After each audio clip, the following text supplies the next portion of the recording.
nagulat ako first time yun, sabi ko, ikaw nagpapaalam sa akin? Sabi ko yun. Hiwalay na kami, ang pangit kasi may mukha ako naglalaki. Para lang makuha niya yung gusto niya, kakapit siya, para magkapera, ganyan. And kung saan ako magiging masaya na ginagawa ko isang bagay, na kahit pagod ako, masaya ako. Kasi timely yung issue, di ba? Yung issue ng harassment sa showbiz, ganyan. Kayo, kasi sexy ang image na pinaproject nyo sa showbiz, sabi nila mas prone daw dahil nga yung image nyo gano'n. Ano yung take nyo sa nangyayari or meron ba kayong maikukwento sa amin? Kasi for me, sa mga eksena ko, wala pa naman ako naranasan na hinaras ako. Feeling ko nga ako'y nangaharas eh. Kinausap ko nga yung mga ko-actor ko, sabi ko, uy, okay ka lang ba? Pasensya ka na ba? Kasi naharas kita, yung trabaho lang, walang personalan. Ginaganon ko talaga sila. At saka kasi trabaho kasi namin to. And may pag-uusap naman kasi bago yung shoot eh. So may restrictions, ano yung hindi mo kayang gawin, hindi mo pwedeng gawin. So nasa pag-uusap naman po kasi lahat. Okay. Yes. Okay, si Aaron. Ayun, well, wala rin naman ako na-experience sa kahit anong like mga off or offensive, mga ganyan. Mabait lahat na nakakatrabaho at saka yung mga prod maalaga. Happy ako. And then, ayun that, actually, maingat ako sa mga partners ko, siyempre mga babae sila. Diba? Pero nagulat ako kay Jen. Tama yung sinabi niya. Siya yung nagpaalam sa akin. Nagulat ako first time yun. Sabi ko, ikaw nagpapaalam sa akin. Sabi ko, pero magaling. And I think, regarding dun sa ano yan, sir, no, yung sa sinasabi, no? Kasi timely rin siya napapag-usapan ngayon sa showbiz, di ba? I just hope na lumabas yung truth. Kasi syempre, kawawa naman yung biktima, di ba? And meron din mga namamagi na baka peki daw, gano'n. So, sana ilabas na yung katotohanan. Yun lang ang masabi ko. Okay. Si Jonica, anong take mo? So far, ganun din po. Same din sa mga nakaka-work ko. Lahat sila maayos. As in, talagang alam nila yung magtatanong muna, okay ka lang, ganyan. Lalo na si Errol, eto, nung last ko tong nakasama, talagang, tinatanong niya, okay lang ba yung ganito, yung ganyan. Parang, hindi niya tinatake advantage yung eksena dahil babae ako, ganyan. Talagang tinatanong niya kung ano bang bawal gawin, ganyan. Talagang ginaguide niya din po ako. Okay. Sa mga eksena mo sa pelikula at pagpasok mo, can you tell us the story ng tattoo mo? Parang nagalikod, no? Yes po. Actually, yung tattoo ko po, kaya related ako dyan, is ex ko po yan. Ex ko. Name ng ex ko and face ng ex ko. So, alam ko yung pagdating sa sakripisyo sa pagmamahal. Tapos dinagdagan ko na lang siya sa back. Pwede pa pa ng konti. Yan. Pero Jen, at the time, kayo pa noon nung pinatat mo. Yes, kami pa noon. Naghiwalay na kami. Ang pangit kasi may mukha ako naglalaki. Tapos sa likod gay siya, dinagdagan ko siya. Ang meaning niya, professional entertainer.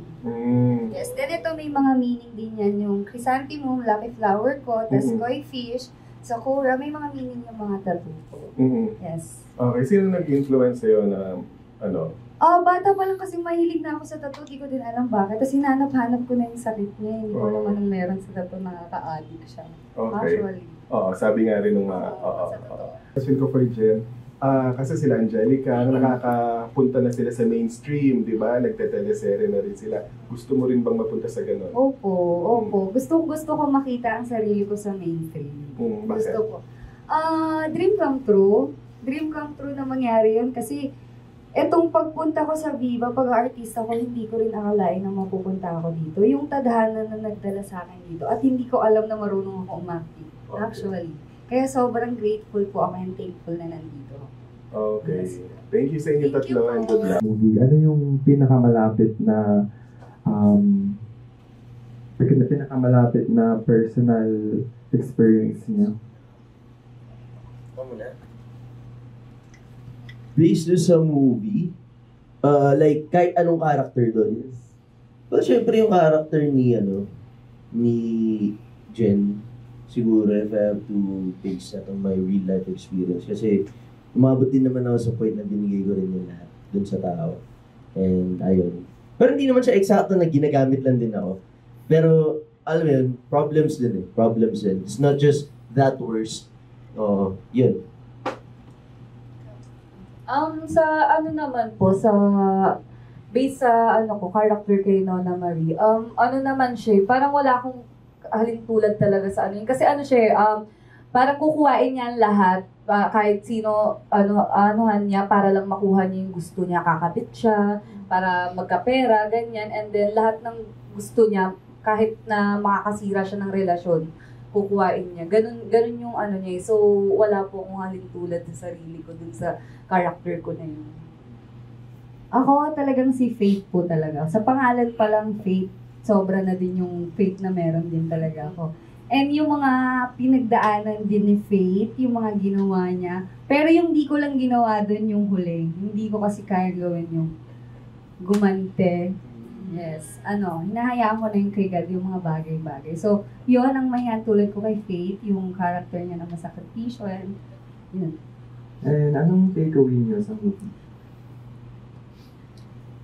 Jollibee daw. Sinagot Jollibee. Jollibee ba? Starbucks. Hindi, para sa akin, takeaway dun kasi is we should really know muna the people na we are loving. Diba? Mahirap din kasi tumatalon tayo sa mga relasyon.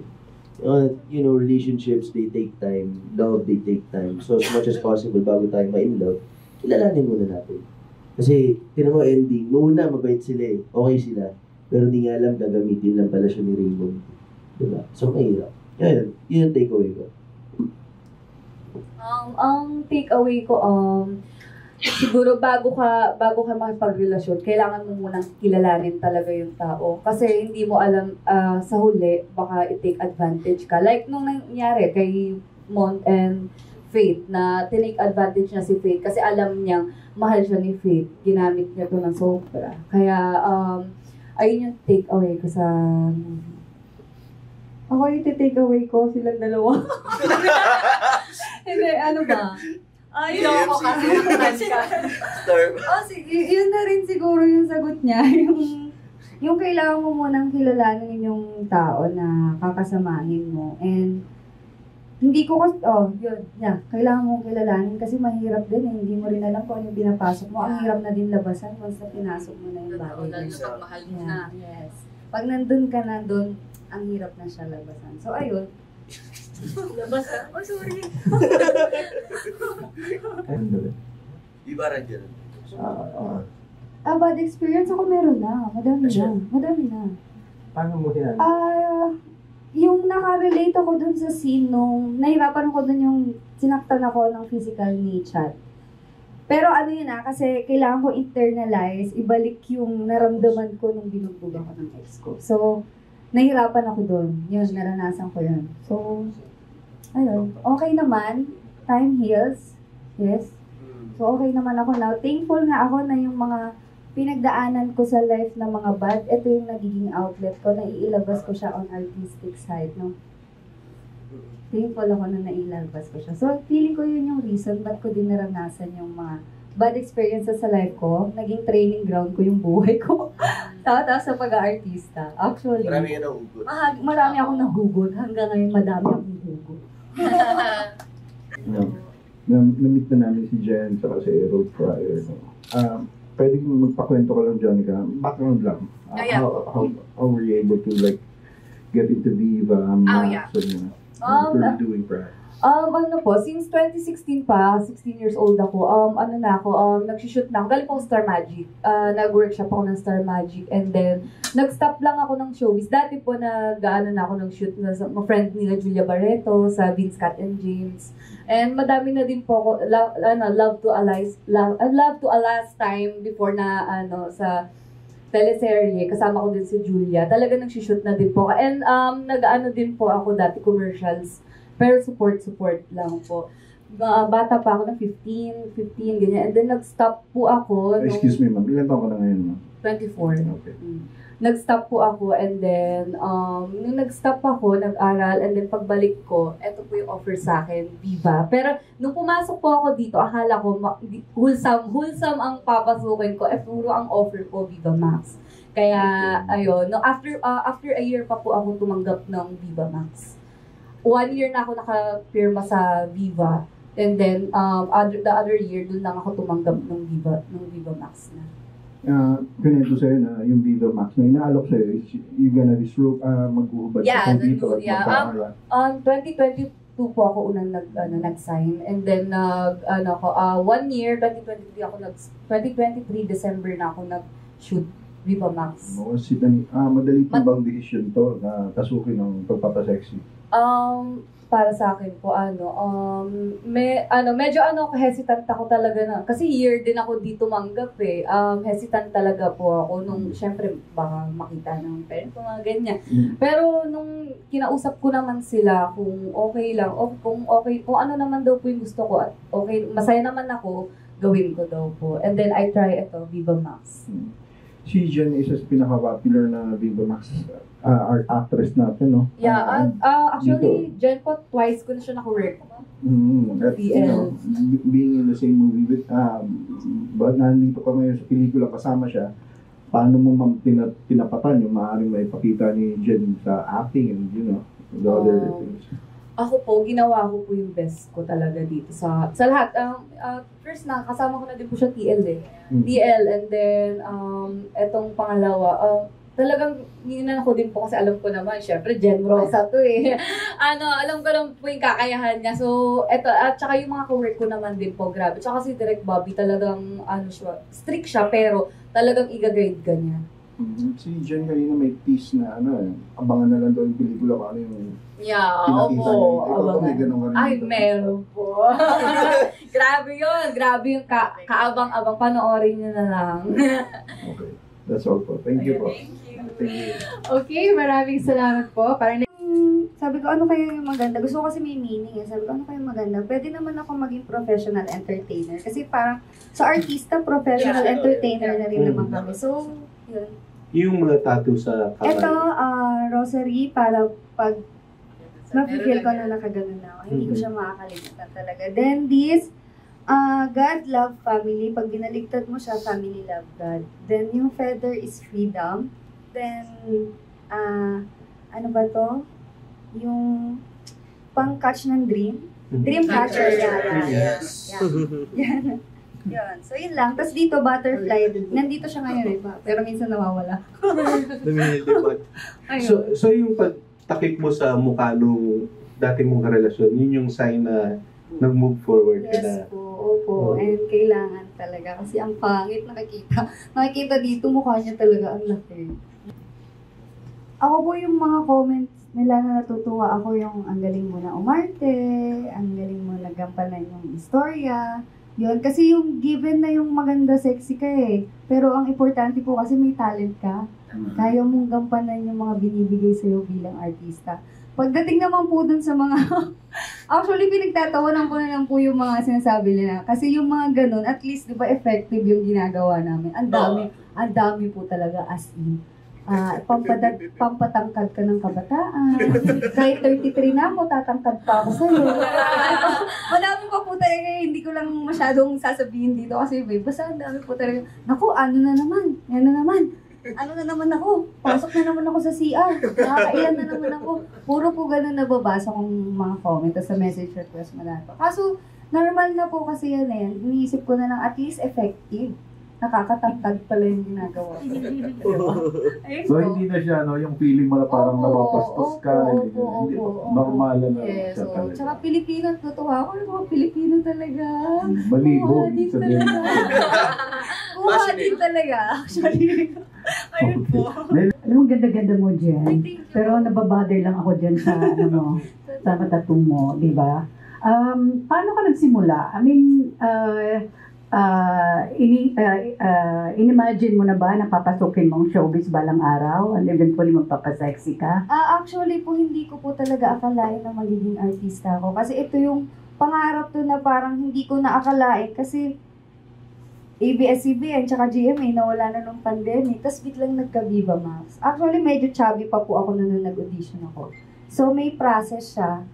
Tapos after nung nag-audition ako dito, sabi, may artista na binanggit. Sabi, si ganito, may abs. So, ginawa ko po na nagpapayat po talaga ako nun. Pero dun sa process na yun, biglang namatay yung kapatid ko. So, biglang payat ko, nadagdagan yung payat ko, na akala nila, nagsasyabu na ako kasi ang payat ko daw. Tapos after po nun, ayun, nag-apply ako dito sa Viva Max. Tuloy-tuloy na. Last year po, yung January.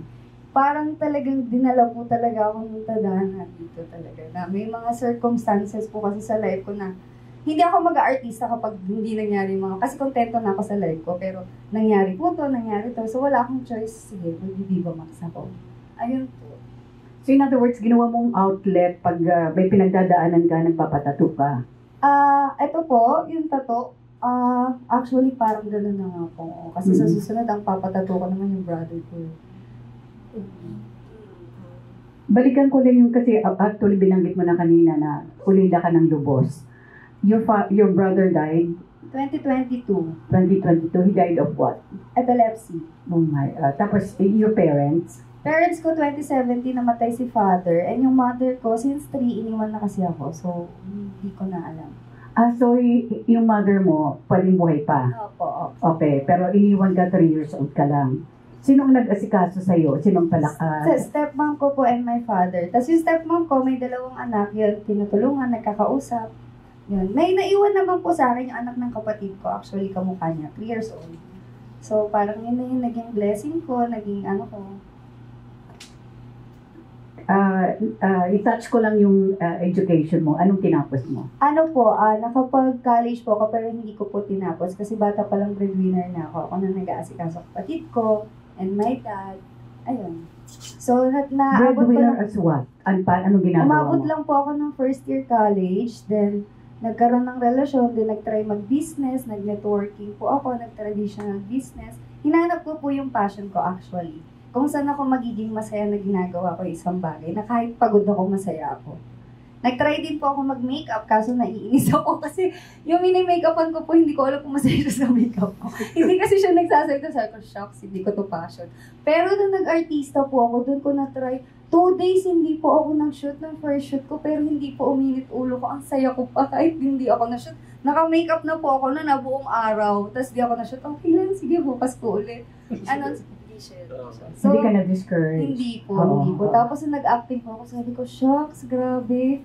Iba yung feeling pala talaga. Iba yung feeling po. Hindi ka nagkaroon ng second thoughts na Hindi po. magpapasexy, magpapakita ka ng mga Hindi po. katawan Pero mo? ito po, mayroon na po ako dati, ingit na ingit ako sa mga models na kung galing naman nila magpa-sexy kaso hindi para sa akin to. Kasi yung confidence ko mababa Confidence ko mababa, hindi siya ganun kataas. Tapos yun na, bigla akong pumayat, bigla naging sexy, parang bigla nag-360 yung life ko po, promise. Swear po, malalaman niyo po yung story kung bakit nag-360 siya bigla. Ang ganda ng height mo. Anong height mo? 5'4" po. 5'4". Opo. Pero hindi mo kinonsider yung sumali sa beauty pageant. May tattoo po ako, tsaka ayoko po ng mga okay. tattoo. Stress po ko. Brains po kasi yun, sobrang brains yung mga yun eh. Hindi mo naman pinagsisihan na nagpalagay ka ng tattoo. Nagsisi po kaso wala na rin po akong magawa. Sana parang feeling ko mas maganda ako nang walang tattoo eh. Pero eto po yung dumagdag sa pagiging unique ni Jen Rosa, yung tattoo niya. Dagdag po sa story niya. Oh, yes. Okay, thank you. To be honest, nung unang shoot ko po ng Viva Max, talagang grabe, parang kinabahan ako. Parang hindi ko alam kung kaya ko bang, nanginginig ako na gawin, gano'n. And then, buti na lang yung director, no, talagang niya ako, ginaid niya ako na okay lang yan, work lang naman to, ganyan. So, ginawa ko po yung best ko. Sa akin lang, nung first time lang po talaga, medyo mahirap para sa akin. Pero nung mga sumunod naman, ayun, kaya ko naman. Naging kaya ko din naman. Kasi inisip ko, work lang naman to eh. Wala namang ibang ano dito. Ikaw, Jen, na-conscious ka ba sa katawan mo? Or na-realize mo ba na, totoo na to? Ako, una po, hanggang ngayon, hindi ko pa po nga wow, artista na pala ako. Actually, nung una po, natuwa po talaga ako. Sabi ko, oh my God, nasa TV na ako, gumagawa na ako ng... Pero hindi po siya nagsisingkit hanggat wala akong movie or hindi po na ano. Kasi pag normal sa bahay, lang po, simple lang talaga. So, yung normal life, maintain ko po talaga yung normal life ko. So, pag nung nakita ko siya, hindi pa rin po talaga nagsisingkin. So, lagi akong natutuwa and grateful na nakikita ko yung sarili ko sa TV, sa kahit ano, na mainstream. Talagang ginusto mo din, Opo. na makapasok sa showbiz. Yes po, actually. Totoo po. Thank you. Ako, baguhin ko lang ng konti. Kasi sa babae, madalas natatanong ano ang na sinasacrifice nila, especially pag Viva Max ang pinasok, sa'yo ba meron? May mga Sacrifices. kinailangan ka bang ipagpalit para Wala naman po masyado. Like, I don't know if it's only on my case sa mga lalaki. Pero nung nakita ko si Viva Max, it's more of an opportunity for me talaga. And kung sacrifices, wala kasi nasabi ko naman sa mga taong mahal ko, agad-agad. Yun lang naman yung inaalala ko that time na okay na husgahan ng iba. Dahil alam ko naman, meron masasabi mga tao. Pero yung mga tao sa paligid ko na mahal ko, ma-explain ko man lang sa kanila beforehand. And yun talagang ginawa kong action ng time na po na yun. Then, nung okay naman kay mama, okay sa girlfriend ko, okay kay papa, sabi nila, baka ito na yun. Alam din nila talaga kasi yung paghihirap ng auditioning, ganyan, non-stop, diba? And then, ayun, yung pre-pandemic, actually yun yung reason kung ba't ako na-depress, share ko na, na-depress ako ng pandemic. Kasi I was chasing my dream ever since 2017. 2019, nakatanggap ako ng Cinemalaya support role. Pero para sa akin, big accomplishment yon. And not just one, but two. So sabi ko, baka ito na yun. So, natuloy yung Cinemalaya? Nag-pandemic. Nag-aso. So sabi ko lang, baka hindi talaga to. Then after, ligaw na kaluluwa ako for almost 2 years. And then sa ako lang inayos yung sarili ko, nakilala ko ng girlfriend ko, si mama. Para ako nire-rehab na nanay ko ng mga time na yun. Kaya nung lumabas si Viva Max, sabi, kunin mo na yan, nak. Sabi niya. Kahit in-explain ko. Na-depress ka dahil inisip mo, wala na, hindi na matutuloy. Yes, yung pangarap ko na, parang malabo. Malabo pa sa sabaw na pusit kung sabihin nga nila. Parang gano'n. Bakit mo ginustong mag-artista? Imbis na, madami naman din ibang pwedeng gawin sa buhay, di ba? Yes. Yung din like yung love ko kasi for films and for acting, nanggaling yan sa mga lolo't lola ko. Yes, nung mahilig sila sa entertainment, ako yung bata na sayo ka, kanta ka. And then yung lola ko naman, mahilig sa note tayo. So, before pa lang lagi, ako yung batang katabi ng lola ko na nakaupo sa tumba-tumba. Yun, nanonood ng TV yan. Lola's Boy ka? Yes po, Lola's Boy po ako. Salamat. 13. And then, na siya, available na siya on advanced screening. Right? Okay. Aaron?